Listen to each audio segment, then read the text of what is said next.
আজকে জানতে পারবেন দীক্ষা নিলে কি হয় আর দীক্ষা না নিলে কি হয়, মানুষের কোন কর্মের ফলে মানুষ কোন লোকে বাস করে, মানুষের মৃত্যুর পরে শ্রাদ্ধ কেন করতে হয়, শ্রাদ্ধ না করলে মানুষের কি হয়, এই তুলসীর মালা ধারণ করলে কি হয়।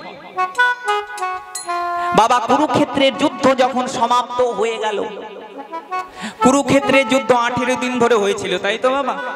18 দিন পরে যখন কুরুক্ষেত্রের যুদ্ধ সমাপ্ত হলো, ভগবানকে অর্জুন আমার বললেন, সখা সখা চলো, যুদ্ধ সমাপ্ত হয়েছে, কত মানুষকে খুন করেছি, কত মানুষ মারা গেছে, অনেক পাপ হয়েছে, আমরা একটু গঙ্গা স্নান করে আসি। ভগবান আমার অর্জুনকে রথে করে নিয়ে গেলেন গঙ্গা স্নান করাতে। বাবা লক্ষ্য করবেন, গঙ্গার ঘাটে কিন্তু শ্মশান থাকে, থাকে তো? গঙ্গার ঘাটে শ্মশান থাকে বাবা। শ্মশানে সব দেহের ক্রিয়া কর্ম হয়। অর্জুন আমার ওই গঙ্গার তীরে দাঁড়িয়ে আছে, সূর্য ডুবু ডুবু। অর্জুন আমার গঙ্গার জলে এক পদ দিয়েছে, দেখছি চারিটি লোক একটি মৃত দেহকে কাঁধে করে শ্মশানে নিয়ে যাচ্ছে। বলো হরি হরি বল বলতে বলতে তারা সবটিকে নিয়ে এলো গঙ্গার তীরে শ্মশানে। অর্জুন আমার গঙ্গার তীরে দাঁড়িয়ে দাঁড়িয়ে দেখছে, দুজনা লোক সব দেহটিকে রেখে বলছে, ভাই তোমরা দুজনা সব দেহের কাছে বসে থাকো, আমরা দুজনা জ্বালানি নিয়ে আসি। বাবা দেখবেন মরা মানুষের কাছে একজনা থাকতে হয়, তাই তো? ছুঁয়ে থাকতে হয়, থাকতে হয় তো বাবা। তো দুজনা ব্যক্তি জ্বালানি নিতে চলে গেল, আর দুটো ব্যক্তি আছে সব দেহের কাছে। যখন দুজনা আছে, দুজনা বলা বলি করছে একজনাকে আর একজনা, ভাই তুই এই মরার কাছে বসে থাক, আমি গিয়ে একটু আগুন নিয়ে আসি। এবার দ্বিতীয় ব্যক্তি যখন আগুন আনতে চলে গেল, একটি লোক মরা দেহটিকে পাহারা দিচ্ছে। বাবা যখন পাহারা দিচ্ছে, ওই ব্যক্তির মনে মনে ভয় হলো, আমি শুনেছি শ্মশানে নাকি প্রেতাত্মার বাস থাকে। ওই দ্বিতীয় ব্যক্তির মনে ভয় হয়ে গেল, আমি যদি এই শ্মশানে থাকি, তবে যদি আমায় ভূতে এসে গলা টিপে ধরে, আহা আমি তো মরে যাব, আমার তো আর বাঁচা হবে না। ও বাবা, তাই ওই চতুর্থ ব্যক্তি ওই মরা মানুষটিকে ফেলে চলে গেল। যেই চলে গেল, মরা মানুষের কাছে আর কোনো লোক নাই। বাবা অন্ধকারে হয়ে এসেছে, দুটো শৃগাল ডাকতে ডাকতে ওই মরা মানুষটাকে খাবে বলে এগিয়ে আসছে। দুটো শৃগাল যখন এগিয়ে আসছে বাবা, একটি শৃগাল ওই মৃত মানুষের চারিপাশে চক্কর কাটে। চক্কর কাটতে কাটতে তার চরণে গন্ধ নিল, চরণ থেকে তার বক্ষে গন্ধ নিল, বক্ষ থেকে তার বদনে গন্ধ নিল, কিন্তু তার মাংস সেবা করল না। হরি বল হরি বল। গন্ধ সুখে শৃগালটি চলে গেল।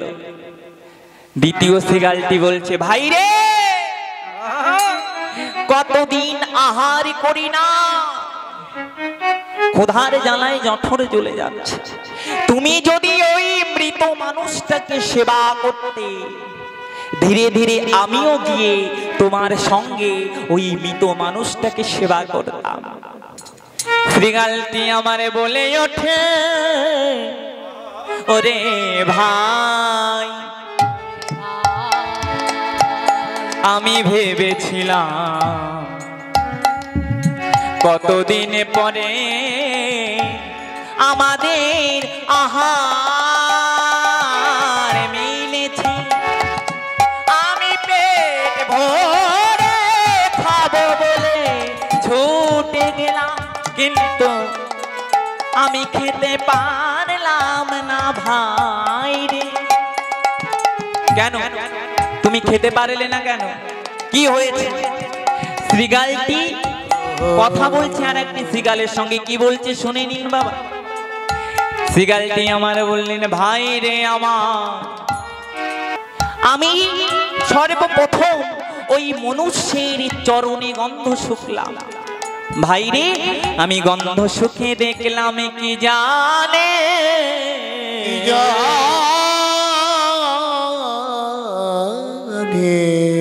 ওই চরণে দিয়ে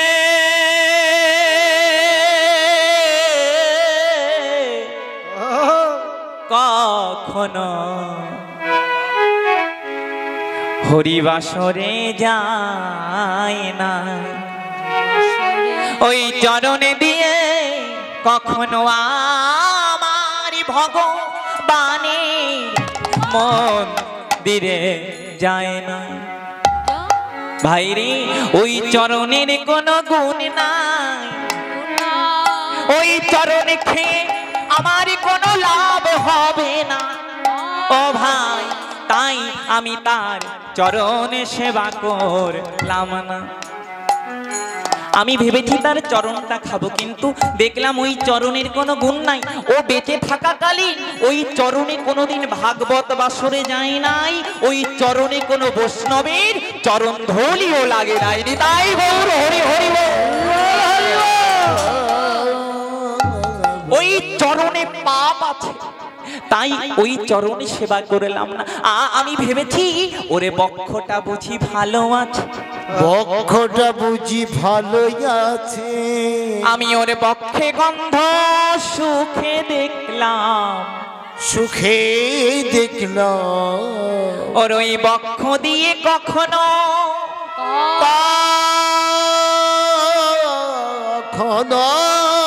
কোন বৈষ্ণব কোন গুরুদেবকে প্রেম আলিঙ্গন করেন না,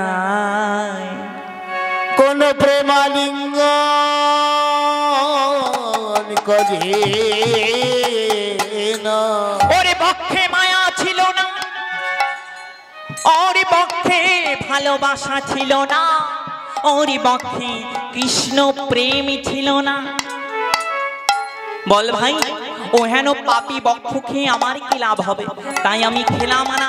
আমি ভাবলাম ওর বদনটা বুঝি ভালো, আমি ভেবেছি ওর বদন বুঝি ভালো, কিন্তু ওর বদনে গন্ধ শুকে দেখলাম ভাই রে, ও যে মহাপাপী, ওর বদনে কখনো কৃষ্ণ নাম বলে না,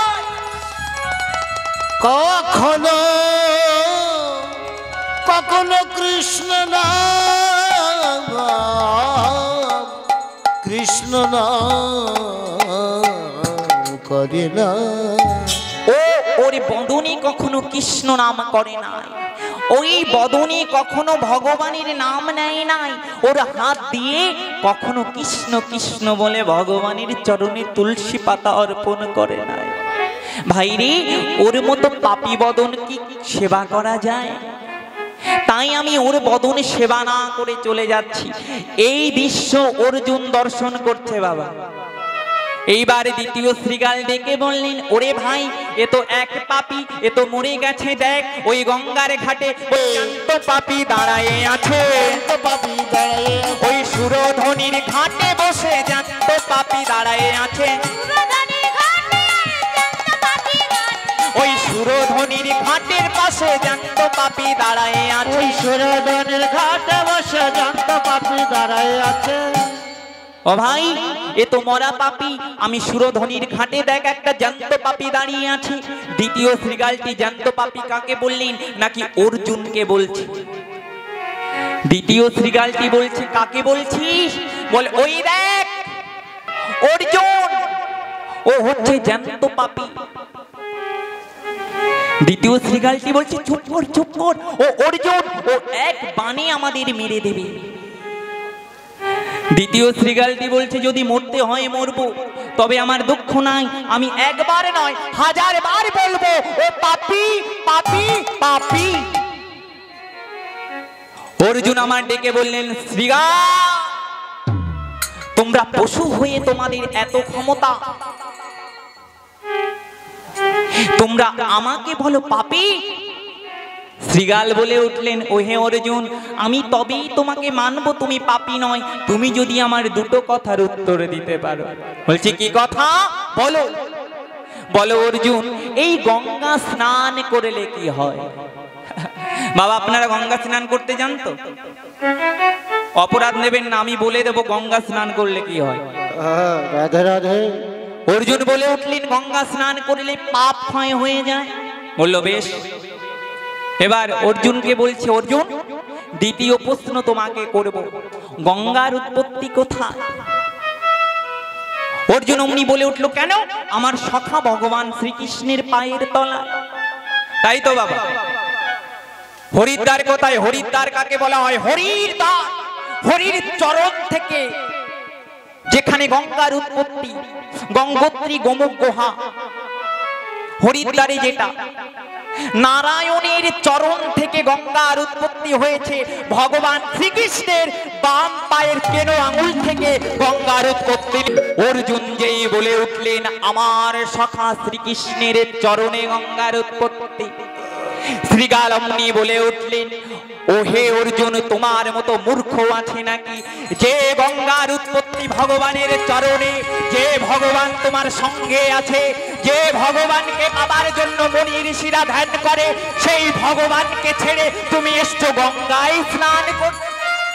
হরি বল হরি বল। তোমার মতো পাপী আছে বাবা? যে গঙ্গার উৎপত্তি ভগবানের চরণে, সেই ভগবানকে ছেড়ে তুমি কিনা গঙ্গায় এলে? অর্জুন আমারে ভেবে দেখলেন, তাই তো, আমার সখার চরণে গঙ্গার উৎপত্তি, আমি গঙ্গায় এলাম কেন? বাবা শাস্ত্রে কি বলছে? গঙ্গায় স্নান করলে পাপ ধুয়ে যায়, তাই তো বাবা?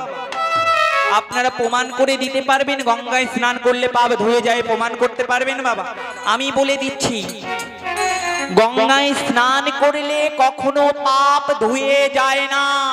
আপনারা মন দিয়ে শুনুন বাবা, গঙ্গায় যখন ডুব দিলেন, আপনার পাপটা ধুয়ে ওই জলের উপরে ভেসে যাচ্ছে, যাচ্ছে কি না? গঙ্গা মাথায় পাপটি বয়ে আছে বাবা। গঙ্গার মাথা কোথায়? নাকি জলের উপরে। মন দিয়ে শুনবেন। আপনি তো গেলেন গঙ্গাতে স্নান করতে, পাপ ধুয়ে ধুয়ে একদম ছাপ করে দেবে বলে, তো গঙ্গায় যখন ডুব দিচ্ছ বাবা, তোমার পাপ তো ওই জলের উপরে ভাসছে, তুমি জলের তলায় ডুবে গেলে। ডুবে গেলে না? কেউ ডুবে থাকে না, আবার জেগে ওঠে। এবার বলুন, আমার মতো পাপী গেছে, আরো 10টা পাপী গেছে, হাজার হাজার পাপী গেছে, কত লোকের পাপ গঙ্গার জলে ভাসছে। এবার তুমি যে পাপ না করেছো, ওই গঙ্গায় স্নান করিয়ে যত পাপ যত লোকের ছিল, তুমি আরো সঙ্গে করে নিয়ে এলে। হরি হরি বল। বলো, পাপ ছাড়াতে গেলে না পাপ নিয়ে এলে? হরি বল বাবা, তাই না? হাজার হাজার লোক গঙ্গায় স্নান করেছে বাবা, সবার পাপ কিন্তু গঙ্গার জলে ভাসছে। তুমি ডুব দিলে পাপ ধুয়ে গেল, যখন উঠে আসছো আরো যত লোকের পাপ তুমি গায়ে জড়িয়ে নিয়ে চলে আসছো। নিতাই গৌর হরি বল। শাস্ত্রে বলছি, গঙ্গা স্নান করে যদি কেউ মাটি কেটে ঘরে উঠতে পারে, তাহলেই তার পাপ হবে না। কেউ পারবে? পারবে না। শাস্ত্রে বলছি, এমনি করে কখনো পাপ থেকে মুক্তি হওয়া যায় না। মুক্তি হয় এমনি করে, গঙ্গায় স্নান করে কখনো পাপ থেকে মুক্তি হওয়া যায় না, যদি কোনো জীবের আত্মার শুদ্ধিকরণ না হয়। অর্জুন আমার মনে মনে ভাবছে, তাই তো আমি তো চিনতে পারলাম না আমার সখা ভগবান, আমি চিনবো কি করে? ভগবানের কাছে ছুটে গিয়ে বলছে, সখা আমি আর গঙ্গা স্নান করব না। বলছে, কেন স্নান করবে না? বলছে, সখা তুমি আমাকে বলে দাও, আমি ভগবান পাবো কি করে? অর্জুন বলছে, আমি ভগবান পাবো কি করে? ভগবান আমারে বললি, তুমি দীক্ষা নাও। অর্জুনকে বলছে, তুমি দীক্ষা নাও। অর্জুন বলছে, আমি কার কাছ থেকে দীক্ষা নেব বাবা? আপনারা ভাগবত অধ্যয়ন করেছেন তো বাবা, জানেন সবাই আমি যে কথাগুলো বলছি। ভগবান আমারে বলে উঠলেন, তুমি ব্রহ্ম মুহূর্তে যাকে দর্শন করবে তাকেই তুমি গুরু বানাবে, তুমি গুরু বানাবে, তাকেই তুমি গুরু বানাবে, তাকে তুমি গুরু বানাবে, সকালে বেলায় যাকে দেখবে তাকেই তুমি গুরু বানাবে, সকালবেলা যাকে দেখবে তাকে তুমি গুরু বলবে। সকাল বেলায় যাকে দেখবে তাকে তুমি গুরু বানাবে। সকাল বাবা, সকাল সকাল সকাল, যার সকাল সকাল হয়ে গেছে। কোনটা বাবা, কোন সকালের কথা বলছে? এই যে সূর্য ওঠা সকালের কথা বলছে না। বাল্যকালে ভজলে কৃষ্ণ তবে পাওয়া যায়, যৌবনকালে ভজলে কৃষ্ণ হয় কি না হয়, আর বৃদ্ধকালে কৃষ্ণ ভজে জমের তারনায়। বলছে বাল্যকালে যদি, ওই বাল্যকালের সকাল বেলায় যদি কেউ গুরুচরণ আশ্রয় করে, মধ্যাহ্নকালে যৌবনকালে সে গোবিন্দ পেয়ে যায়। হৃদয় হরিব। অর্জুনকে বলছে সকাল বেলায় যাকে দেখবি তাকে তুমি গুরু বানাবে। বাবা, অর্জুনে ঘুমিয়ে আছে, আরে নয়নে ঘুম নাই, কখনো সকাল হয় কখনো সকাল হয়। বাবা, ব্রহ্ম মুহূর্ত 5টা বেজে গেছে। অর্জুন আমার ধীরে ধীরে দরজা খুলেছে। বাবা, ধীরে ধীরে অর্জুন দরজা খুলেছে, কেননা সকালবেলায় যাকে রাস্তা দিয়ে দেখবি তার কাছ থেকেই দীক্ষা নেবে। এখন অর্জুন দীক্ষা নেবে বলে ব্রহ্ম মুহূর্তে দরজাটা খুলেছে। অর্জুন আমার নিচের দিকে তাকিয়ে আছে। ভোরবেলায় কারা যায়? যারা জেলে মাছ ধরবে বলে, তাই তো? তারা ভোরবেলায় ছুটে যায় পুকুরে মাছ ধরতে, তাই তো বাবা? অর্জুন মনে মনে ভাবছি, আমি রাজার ছেলে, আমি তো যার তার কাছ থেকে দীক্ষা নিতে পারবো না, আমারও তো গুরু সামনে হওয়া দরকার, তাই তো বাবা? বাবা, গুরু কখনো যাচাই করলে হবে না। শাস্ত্রে কি বলছে? গুরু যাচাই করলে হবে না। গুরুদেবের কোনো গুণ থাকে না। গুরুদেব যে বীজ মন্ত্র দেবে সেই বীজ মন্ত্রের গুণ থাকে বাবা। তাই গৌর হরিব। অনেকে ভাবে কালো গুরুর কাছ থেকে দীক্ষা নেওয়া যাবে না, গুরুদেব মোটা সোটা পরিষ্কার সুন্দর হতে হবে, তাহলেই গুরুর কাছ থেকে দীক্ষা নেব। শাস্ত্রে বলছি গুরু যাচাই করে নাও, আবার গুরু যাচাই করো না। আমি এর ব্যাখ্যা করে দেব। আগে আমি এই কথাটা বলিনি, তারপরে বলবো গুরু কেমন করে চেনা যাবে। অর্জুন আমার দরজাটা খুলে দিলেন। অর্জুন দরজাটা খুলে নিচের দিকে তাকিয়ে আছে। ভগবান তো বললে যাকে দেখবে তার কাছ থেকে দীক্ষা নেবে। অর্জুন মনে মনে ভাবছে, এই যে ব্রহ্ম মুহূর্ত, এই ব্রহ্ম মুহূর্তে বাবা, ব্রহ্ম মুহূর্ত কাকে বলা হয়? যেখানে যে মুহূর্তে ভগবানের আনাগোনা হয়। ব্রহ্ম মুহূর্ত যেখানে স্নান করে যদি তুমি তুলসী বৃক্ষ দর্শন করো, শাস্ত্রে বলছি এই ব্রহ্ম মুহূর্তে তুলসী বৃক্ষ দর্শন করলে পারি তার সমস্ত বাধা নাকি বিঘ্ন দূরীভূত হয়ে যায়। নিতাই গৌর হরি হরি হরি বল হরি বল। অর্জুন যখন মা দরজা খুলেছে আমার, ওই যে জেলে মাছ ধরতে যাচ্ছে বাবা, সেদিন তার বিলম্ব হয়ে গেল, দেরি হয়ে গেল বলে ছুটতে ছুটতে ছুটতে ছুটতে সে চলেছে অর্জুনের ঘরের সামনে দিয়ে। অর্জুনের ঘরের সামনে দিয়ে যখন যাচ্ছে, অর্জুন তাকিয়ে দেখে একটা জেলে। এইবারে জেলের দিকে যেই তাকিয়েছে, অর্জুন যেই ডাক দিয়েছে বাবা, জেলের মাথায় তো একটা মাছের ঝুড়ি। এবার অর্জুনকে বলছে, তুমি কি মাছ নেবে নাকি? তুমি মাছ নেবে নাকি? তুমি মাছ নেবে নাকি? তুমি মাছ নেবে নাকি? অর্জুনকে বলছে তুমি মাছ নেবে। মাছের ঝাঁকাটা নামিয়েছে বাবা। এইবার ওই ধীবর, ওই জেলে বলছে, ওহে অর্জুন, তুমি আমার মাছে টিপে দেখো, পচা কিনা ভালো করে নেড়ে দেখো, চেড়ে দেখো, টিপে দেখো। অর্জুন আমার ভাবছে, ওরে আমি কৃষ্ণ ভক্ত, আমি মাছ খাই না, আমি হরি ভক্ত, আমি মাছ খাই না, তুই আমাকে কেন বলছিস মাছ টিপে দেখ, মাছ চেপে দেখ? অর্জুন আমার বলছে, তোমার মাছের ঝাঁকা নিয়ে তুমি চলে যাও, আমি মাছ নেব না, আমি কৃষ্ণ ভক্ত। ও বাবা, সকাল বেলায় যদি কোনো দোকানদারকে তুমি ডেকে বসাও, বৌনি না হলেও দিনটা ভালো যাবে, তো ওই মাছওয়ালা বলছে, আরে তুমি মাছ নেবে না তাতে কি হয়েছে, তুমি আমায় বৌনিটা তো করো, না হলে আমার সারাদিন বৃথায় যাবে।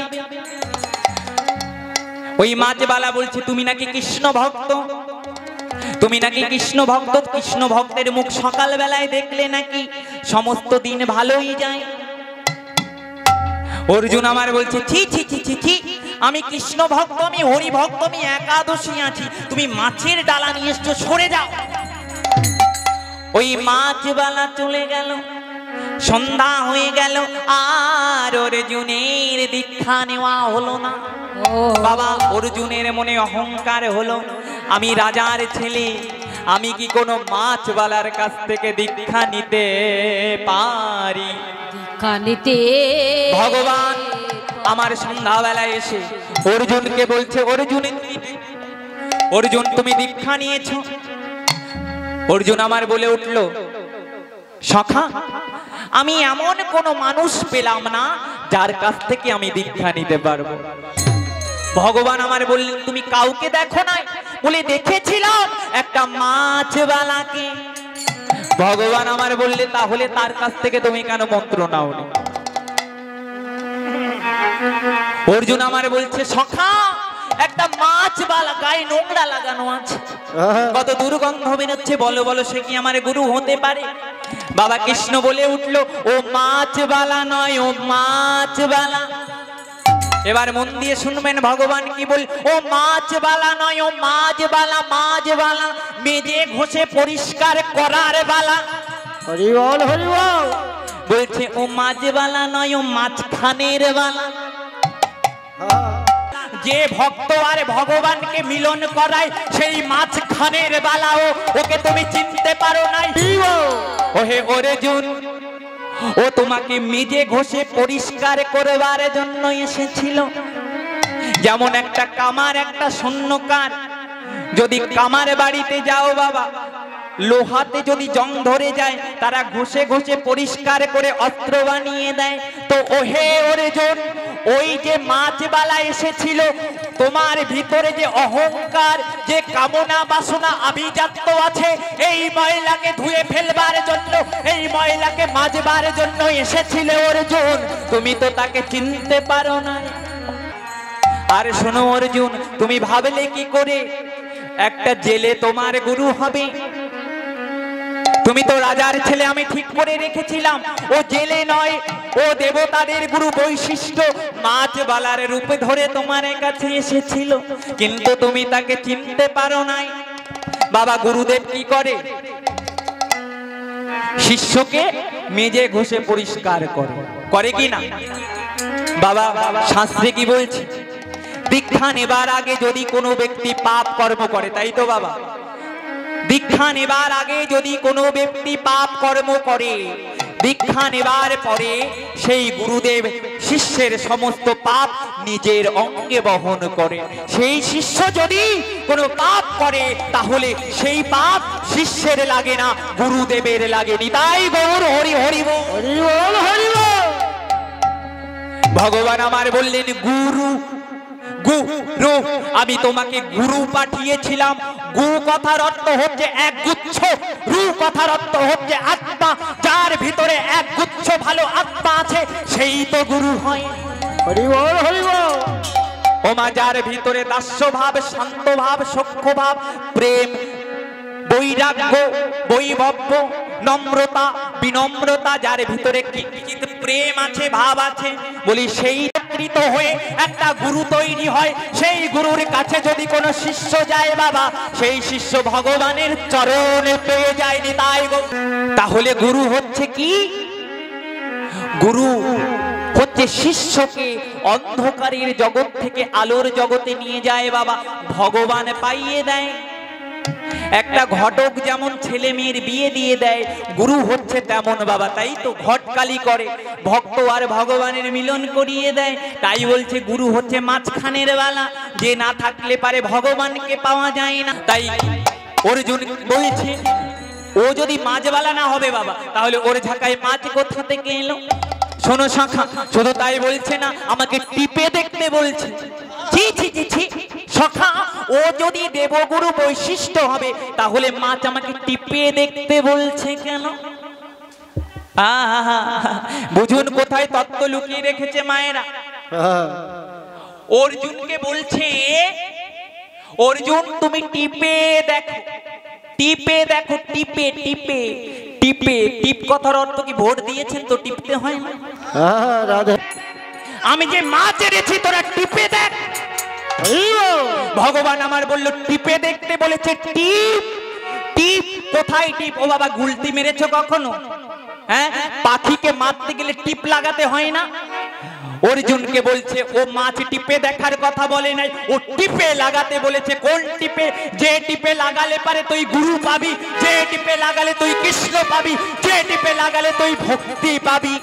তাই বলল এই গুরু আসল কি নকল, এই গুরু ভালো কি মন্দ, গুরুকে যাচাই করে দেখ। তাই বলছে তুই টিপে দেখ, টিপে দেখ, ভালো করে টিপে দেখ।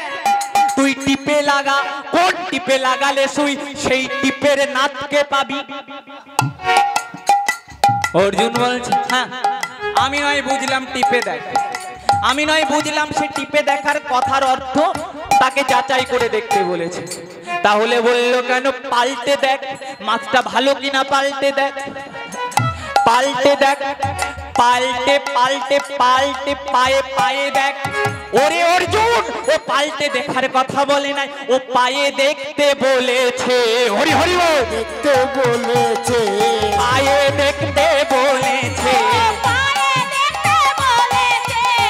পায়েই তো পাওয়া যায়, পায়ে দেখতে বলেছে, পাওয়া যায়, পায়ে দেখতে বলেছে। ও পাল্টে বলেনি, ও পায়ে দেখতে বলেছে। ওরে কেউ যদি পায়ের দিকে তাকায় তার বিনম্রতা হয়, তাই তো বাবা? পায়ে দেখলে মাথা নিচু, রাধে রাধে, পায়ে তো নিচু করতে হয় বাবা। বলছে তোর যদি মাথা ওই পায়ের দিকে না তাকাস, ওই পায়েই তো পায়ে পায়ে পায়, একমাত্র পায়েই তো উপায় আছে। কোন জীব যদি পায়ে না পড়ে, কোন জীব যদি গুরু চরণে না ধরে, তাহলে তার তো উপায় হয় না। ভাবান আমার পায়ে যদি শরণ নিস, তাহলে সেই গোবিন্দকে পাবি। অর্জুন বলল আমি তো চিনতে পারি না, আমি তো জানতে পারি না, তবে আমার কি দীক্ষা হবে না সখা? অর্জুনকে বললেন অর্জুন তোমার দীক্ষা তো আর কেউ দিতে পারবে না। এবারে যদি রাধারানীর কৃপা না হয়, তাহলে তোমার তো দীক্ষা হবে না। অর্জুন বলছে আমি সব নয় বুঝলাম, তো ওর গায়ে দুর্গন্ধ বলছিল, ও তো নিচু জাত, ও তো নিচু জাত। বলছে একটা নিচু জাতের কাছে আমি ব্রাহ্মণ হয়ে কেমন করে আমি দীক্ষা নেব বলো? ভগবান আমার বলছে কি ব্রাহ্মণ হয়েছ তুমি, আজকে ব্রাহ্মণের ঘটি ডুবিয়েই ছাড়বো। এখানে কেউ ব্রাহ্মণ নেই তো বাবা? আছে? অপরাধ নিও না বাবা, শাস্ত্রের কথা বলছি, মান করো না কিন্তু। অর্জুন বলছে আমি ব্রাহ্মণের ছেলে, জাত কোনটা? চারটে জাত, তাই তো বাবা? ব্রাহ্মণ, ক্ষত্রিয়, বৈশ্য, শূদ্র, তাই তো? ভগবান আমার অর্জুনকে বলছে অর্জুন কারোর ভিতরে যদি জাতের অহংকার থাকে, ও বাবা শাস্ত্রে কি বলছে? কোন ব্যক্তির ভিতরে যদি কিঞ্চিত অহংকার থাকে, সে যত বড়ই পণ্ডিত হোক না কেন, জ্ঞানী হোক না কেন, সে কখনো ভগবানকে পাবে না। ভগবানকে পেতে গেলে কেবলমাত্র ভক্তি আর নয়ন জল থাকলেই ভগবানকে পাওয়া যায়। ব্রাহ্মণ হয়ে কখনো ভগবানকে পাওয়া যায় না। যতই তোমার জ্ঞানের পাণ্ডিত্য থাকুক না কেন, অহংকার থাকুক না কেন, ভগবানকে পাবে না। শাস্ত্রে কি বলছে? ভক্তি যার কৃষ্ণ তার সর্বশাস্ত্রে কয়, ভক্তি না থাকিলে কৃষ্ণ দেখিলে বাকি হয়। তাই গৌর হরি বল। অর্জুনকে বলছে তুমি ব্রাহ্মণ, এই যে ব্রাহ্মণ বাবা, তোমার মনে মনে অহংকার, তুমি ব্রাহ্মণ হয়ে ওই শূদ্রের কাছে তুমি দীক্ষা নেবে না। আমি বলে দিচ্ছি তোমার ভিতরে ব্রাহ্মণ কোথায় আছে। ও বাবা এইবার দেখুন কত কথায় কত কথা আসে। আমাদের সৃষ্টিকর্তাকে ব্রহ্মা, ব্রহ্মা তাই তো বাবা? সৃষ্টিকর্তা ব্রহ্মা, পালনকর্তা বিষ্ণু আর হরণকর্তা শিব। তা ভেবে দেখুন তো, ওই ব্রাহ্মণের বেটা যে, আর আমি নমশূদ্র, হ্যাঁ আমি শূদ্রের বেটা যে, ওই যে ব্রাহ্মণের ছেলে, সে কি আকাশ থেকে পড়ে জন্ম নিয়েছে? সেও যেমনি করে জন্ম নিয়েছে, আমিও তেমনি করে জন্ম নিয়েছি। সেও যা খায় আমিও তাই খাই, সেও যা বলে আমিও তাই বলি, সেও যা করে আমিও তাই করি। তাহলে সে ব্রাহ্মণ হলো কি করে? আমি আজকে বুঝিয়ে দিয়ে যাব। অর্জুনকে ভগবান শ্রীকৃষ্ণ শিক্ষা দিচ্ছে কি, তুমি যে ব্রাহ্মণের গরিমা করো। আমি তোমাকে বলি জানো, অর্জুন ব্রহ্ম, আমরা সবাই ব্রহ্মের সন্তান, তাই তো? আমাদের ব্রহ্মা সৃষ্টি করেছে, তাহলে ব্রহ্মা কি? ব্রাহ্মণ। ব্রহ্মা হচ্ছে ব্রাহ্মণ। আমরা প্রত্যেকটা জীব যদি ব্রহ্মার সন্তান হই, তাহলে যে শূদ্রের সন্তান সে কি ব্রাহ্মণ নয়? একটু ভেবে দেখুন বাবা, আমরা কি সবাই ব্রাহ্মণ নই নাকি? সবাই কিন্তু আমরা ব্রাহ্মণ, কিন্তু এই পৃথিবীতে এসে আমাদের জাতপাত হয়েছে বাবা, না হলে কিন্তু কোনো জাতপাত নাই। সেও যেমনি করে এসেছে আমিও তেমনি করে এসেছি, সেও যেমনি করে যাবে আমিও কিন্তু তেমনি করে যাব। ভেবে দেখুন বাবা, আমরা সবাই ব্রাহ্মণের সন্তান, আমরা সবাই ব্রহ্মার সন্তান, অর্থাৎ আমরা সবাই ব্রাহ্মণ। শাস্ত্রে কি বলছে? ব্রাহ্মণ হয় নবগুণে, তাই তো? বলছে সেই খাঁটি ব্রাহ্মণ যার ভিতরে ব্রহ্ম সত্তা আছে। প্রত্যেকটা জীব ব্রাহ্মণ হতে পারে যদি সে তার ব্রহ্ম সত্তাকে জাগাতে পারে। বাবা অর্জুনকে বললেন, আমি বলে দিচ্ছি শোনো বাবা, আমাদের এই দেহের ভিতরে জাতপাত বলে কোনো কিছু নাই। আমি মানি না জাতপাত, জাত আমাদের দেহের ভিতরে আছে। আমি বলে দিচ্ছি, ব্রাহ্মণের কোথায় বাস? ব্রাহ্মণের এই মাথা থেকে গলা পর্যন্ত ব্রাহ্মণের বাস, এই মাথা থেকে গলা পর্যন্ত ব্রাহ্মণের বাস। এরপরে ক্ষত্র কারা বাবা? যারা যুদ্ধ করে তাদের ক্ষত্র বলা হয়। ক্ষত্রের বাস এই গলা থেকে নাভি পর্যন্ত। এইবার বৈশ্য কাকে বলা হয়? যারা ব্যবসা করে। এই বৈশ্যের বাস হচ্ছে নাভি থেকে উরু পর্যন্ত, আর উরু থেকে চরণ পর্যন্ত হচ্ছে শূদ্রের বাস। এবার শাস্ত্রে বলছে ব্রাহ্মণ, যারা ব্রাহ্মণ বলে তোমার দেহের ভিতরে ব্রাহ্মণ আছে। ব্রাহ্মণ হচ্ছে ব্রহ্ম, ব্রহ্ম হচ্ছে মুখ দিয়ে কথা বলে, মিলিয়ে নেবেন বাবা, ব্রহ্ম হচ্ছে মুখ দিয়ে কথা বলে, তাহলে তোমার এই মাথাটা হচ্ছে ব্রাহ্মণ। এবার ক্ষত্র যারা যুদ্ধ করে, তোমাকে যদি কেউ মারতে আসে বাবা, তুমি হাত দিয়ে ঠেকাও, কাজ করো, কর্ম করো, তোমার এই দুটো উরুতি ক্ষত্রের বাস। এবারে বলছে তোমার পেটে হচ্ছে বৈশ্যের বাস, যারা বসে বসে ব্যবসা করে। বসে বসে ব্যবসা করে। কিসের ব্যবসা? সকালে মাল এখানে ডাউন হয়, দুপুরে বেরিয়ে যায় কি না? পেটে যা দাও সব হজম হয়ে যায়, বেচা কেনা করে, হজম হয় বলে তো, বেচা কেনা করে বলে তো হয়। মিলিয়ে দেখবেন, পেট হচ্ছে বৈশ্য, সকালে দিলে বিকালে হজম হয়ে গেল, বিকালে দিলে রাত্রে হজম হয়ে গেল। এইবার বলুন তো দেখি বাবা, শূদ্রের বাসে চরণী। বলুন, এই শূদ্র যদি আর না হাঁটে, ও ব্রাহ্মণ তুমি চলতে পারবে? তুমি কি কোথাও যেতে পারবে? শাস্ত্রে বলছে তুমি পঙ্গু হয়ে বসে রবে, পঙ্গু হয়ে বসে রবে। এই যে ওই মাছবালা তো শূদ্র ছিল বাবা, নিচু জাত, বাগদি, যাকে ডুলে বলা হয়, যে নিচু জাত, যে ধীবর, আমরা যাদের আমরা নিচু জাতে বলি বাবা। শাস্ত্রে কি বলছি তোমাকে বলি, তবে পায়ে কেন প্রণামে করো, হরি হরি বল, কেন প্রণাম করো, পায়ে কেন প্রণামে করো। মিলিয়ে দেখুন বাবা, শূদ্রের স্থান তো চরণে, তারা তো নিচু জাত, তাহলে ওই পায়েই কেন প্রণাম করো? কোন ব্রাহ্মণকে দেখে তো বলি না তোমার মাথায় নমস্কার, ওই পায়ে নমস্কার কেন বলি? শাস্ত্রে বলছে ওগো পায়েই তো ভগবানের বাস, পায়েই ভগবানের বাস, পায়ে ভগবানের বাস, পায়েই ভগবানের বাস। এর প্রমাণ দিচ্ছি, পায়ে ভগবানের বাস কেন? এই শূদ্র হচ্ছে পায়ে বাবা। একটা কথা বলি, এই শূদ্র যদি হাঁটা চলা না করে, এই শূদ্র যদি এক জায়গা থেকে আর এক জায়গায় না যায়, সবাই পঙ্গু হয়ে বসে থাকবে। যে শূদ্রকে তুমি ছোট জাতে বলছো, নিচু জাতে বলছো, সে যদি কর্ম করে না আনে, তাহলে তোমার খাওয়া হবে না, তাহলে তোমার খাওয়া হবে না। ও বাবা, তবে পায়ে আমরা নমস্কার করি, আমরা কিন্তু মাথায় নমস্কার করি বাবা, মাথায় করি না। তবে চরণে ভগবানের প্রমাণ কি দিল শাস্ত্রে? গরুর পুরাণে বলছি, আমরা যেদিন মায়ের গর্ভে ছিলাম বাবা, ও মা, আমরা যেদিন মায়ের গর্ভে ছিলাম, আমাদের পাটা ঊর্ধ্ব দিকে ছিল, মাথাটা নিম্ন দিকে ছিল, তাই তো? ছিল তো বাবা, ছিল তো নাকি? পাটা উপরের দিকে ছিল আর মাথাটা নিচুর দিকে ছিল। আমরা মায়ের গর্ভে চোখ বুজেছিলাম, আমাদের ওই চরণের উপরে যেদিন 10 মাস পূর্ণ হলো ভগবান আমাদের চরণের উপরে বসেছিল বাবা। যখন ভগবান আমাদের চরণের উপরে বসলো, মায়ের গর্ভ আলোকিত হয়ে গেল। আমরা চোখ মেলে দেখলাম আমাদের গর্ভের ভিতরে আলো কেন? আমরা তাকিয়ে দেখলাম একটা দিব্য পুরুষ বসে আছে। তাকে প্রশ্ন করলাম কি? সে বলে উঠলো, তুমি যার ধ্যান করেছো আমি সেই ভগবান। বাবা দেখবেন বাচ্চারা যখন জন্ম নেয় পা দুটো লাল থাকে, থাকে তো? কেন লাল থাকে? ভগবান কিসের উপরে বসে মা? পদ্ম ফুলের উপরে। ওই পদ্ম ফুলের রেণু আমাদের পায়ের উপরে পড়ে বাবা, তাই আমাদের পা দুটো লাল থাকে।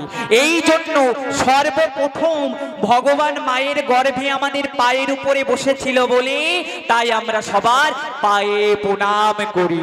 নিতাই গৌর হরি হরি বল।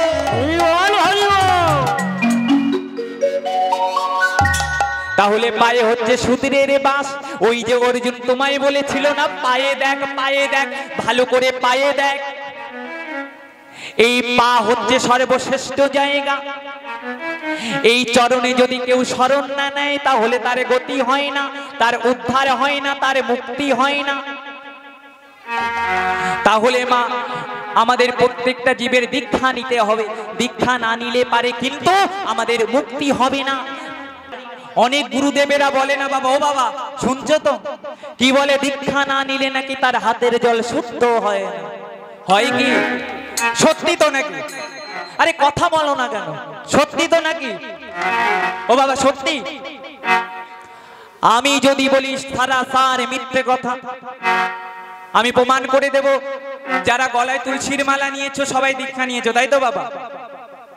তাহলে আপনার গিলাসে এক গিলাস জল দেব, আর আমি অদীক্ষ ব্যক্তি, ধরুন অদীক্ষিত ব্যক্তি, আমি এক গিলাস জল নেব। যে ভালো পণ্ডিত, যে ভালো গুরুদেব, তাকে দুটো জল একসঙ্গে মিলিয়ে দেখাও।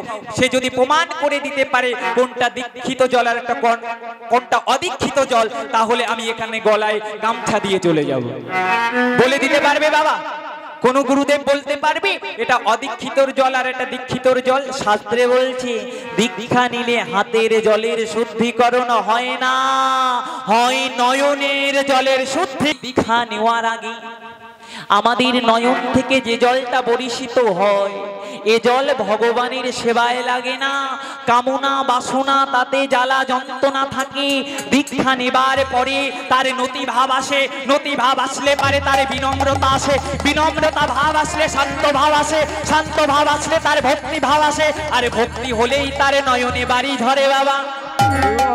দীক্ষার আগে তার কৃষ্ণ প্রেমের জন্ম নেয় না। শাস্ত্রে বলছে গুরুদেব যেদিন তোমার কানে বীজ মন্ত্র দিল, শাস্ত্রে কি বলছে জানো? যেদিন গুরুদেব তোমার করণে বীজ মন্ত্র দান করলো, তোমার দেহ তরিখানা শুদ্ধ হলো। তোমার ভিতরে কি হলো জানো? ওগো কৃষ্ণ ভক্তি জন্ম নিলা। কৃষ্ণ ভক্তি জন্ম দিল। যেদিন গুরু তোমারি করেনি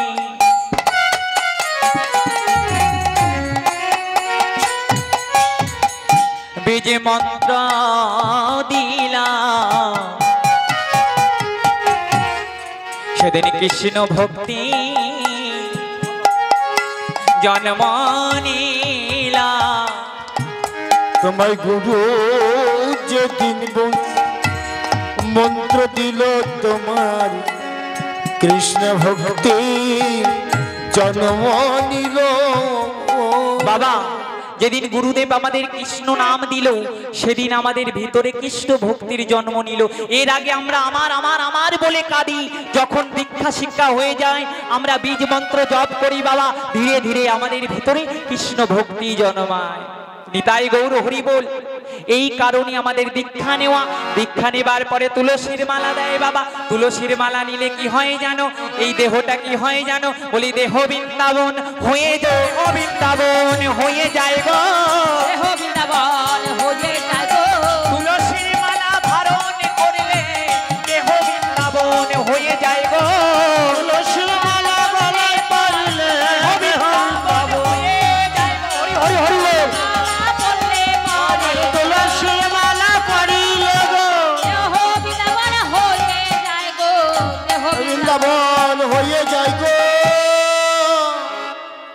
তুলসী মালা ধারণ করলে কি কি গুণ আছে বলবো? বলি একটু মা। শাস্ত্রে বলছে কোন জীব যদি তুলসীর মালা ধারণ করে, মা মন দিয়ে শুনুন, তার দেহটা বৃন্দাবন তৈরি হয়ে যায়। বৃন্দাবনে নিকুঞ্জ কাননে তুলসী বন আছে বাবা। তুলসীর যদি কৃপা না হয় তাহলে তার কিন্তু রাধা কৃষ্ণের কৃপা হয় না। শাস্ত্রে আরো কি বলছে, কোন ব্যক্তি যদি তুলসীর মালা ধারণ করে মা, তার বজ্রঘাতে মৃত্যু হয় না, তার সর্পঘাতে মৃত্যু হয় না, তার অপঘাতে মৃত্যু হয় না। শুধু তাই নয় মা, ওই তুলসী মালা ধোয়া জল যদি তোমার অঙ্গে পড়ে, শাস্ত্রে কি বলছে, তার জীবনেও কুষ্ঠ ব্যাধি হবে না গো, ব্যাধি হবে না গো, কুষ্ঠ ব্যাধি হবে না গো। তুলসীর মালা ধারণ করলে কুষ্ঠ ব্যাধি হবে না গো। ওই তুলসী মালা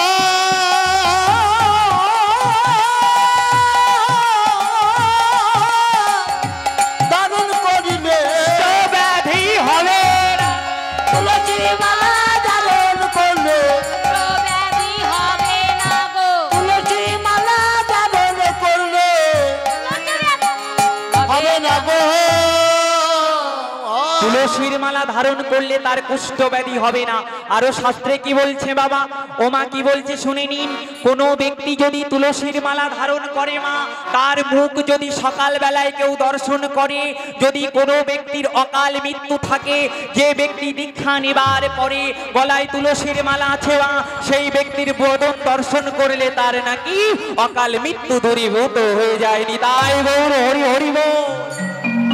বাবা তুলসীর মালার এত গুণ।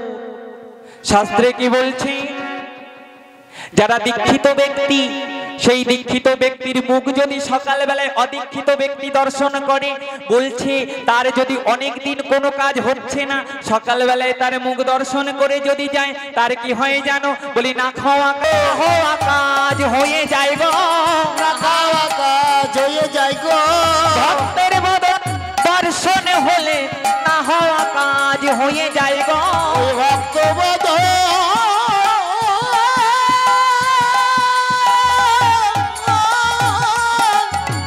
দর্শন করিলে না খাওয়া কাজ হয়ে যায় গো। তুলসী মালার এত গুণ বাবা, শুধু এর গুণের কথা বলে সমাপ্ত